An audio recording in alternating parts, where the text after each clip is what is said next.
আসসালামু আলাইকুম এভরিওয়ান, আশা করি সকলেই ভালো আছেন। আজকে আমরা ক্যালকুলেশন করব হলো লাইন এফিসিয়েন্সি। এটা হলো শুধু গার্মেন্টস সেক্টরের জন্য লাইন এফিসিয়েন্সিটা বের করব। তো আমাদের লাইন এফিসিয়েন্সি বের করতে হলে কি করতে হবে, মানে কি জিনিস দরকার হবে। প্রথমত আমাদের ম্যান পাওয়ার লাগবে, কতজন ম্যান পাওয়ার কাজ করবে এবং ওয়ার্কিং আওয়ার কত ঘন্টা কাজ করবে। 3 নম্বর লাগবে ওয়ার্কিং মিনিট, মানে আমরা কত মিনিটে সেটাকে কাউন্টিং করব বা 60 মিনিটে কাউন্টিং করবো আর কি। দেন এসএমবি, প্রোডাক্ট এসএমবি আর কি, আমরা যে কাজটা করতেছি সেটার এসএমবিটা লাগবে। দেন প্রোডাকশন লাগবে, প্রোডাকশনটা আমি হয়তো এখানে লিখিনি, পরবর্তীতে আমি লিখে দিব। ম্যান পাওয়ার আমরা অ্যাজ ইউজুয়াল ধরলাম, মানে এটা হলো এক্সাম্পল। ম্যান পাওয়ার 80 ধরলাম, working hour 10, working minute 16, SMV 22.77। এটা হলো এক্সাম্পল, একটা উদাহরণস্বরূপ। তো আমরা এখন ক্যালকুলেট করব এফিসিয়েন্সি কীভাবে বের করা যায়। ঠিক আছে, আমরা এই 5টা জিনিস হলেই আমরা লাইন এফিসিয়েন্সি বের করতে পারবো। ঠিক আছে, সেটা আমি দেখিয়ে দিচ্ছি কীভাবে করতে হবে। তো আমরা এটাকে কী করবো, নিচে সুন্দর করে একটু সুন্দর করার জন্য সাজিয়ে নিব। ঠিক আছে, প্রথমে আমরা এখানে লিখব ম্যান পাওয়ার, দেন ওয়ার্কিং আওয়ার্স, তারপর ওয়ার্কিং মিনিট, তারপর এসএমবি,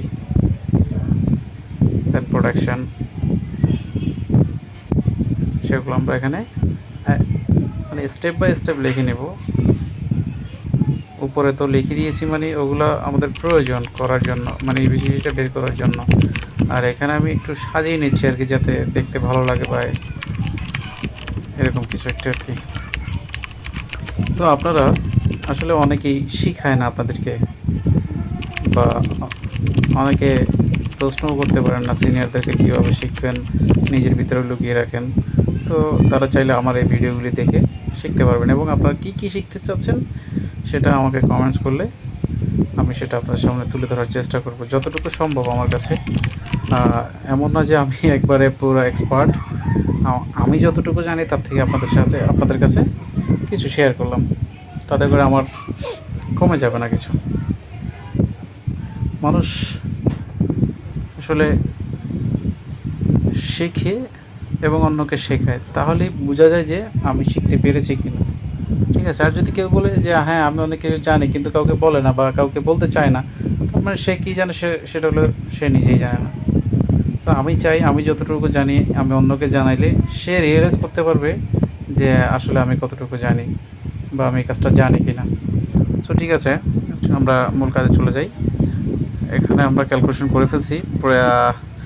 প্রথমে আমাদেরকে বের করতে হবে produce minute, production into SMV, তাহলে আমাদের প্রোডিউস মিনিটটা বেড়ে যাবে। ওয়ার্কিং মিনিট, কতজন worker into working hour into 60। ঠিক আছে, তাহলে ওয়ার্কিং মিনিট বেড়ে যাবে। তারপর আমরা কী করবো, produce minute divided by available minute, মানে ওয়ার্কিং মিনিট দিয়ে ভাগ দেবো, ব্যাস আমাদের এফিসিয়েন্সি বেড়ে গেল। Thank you.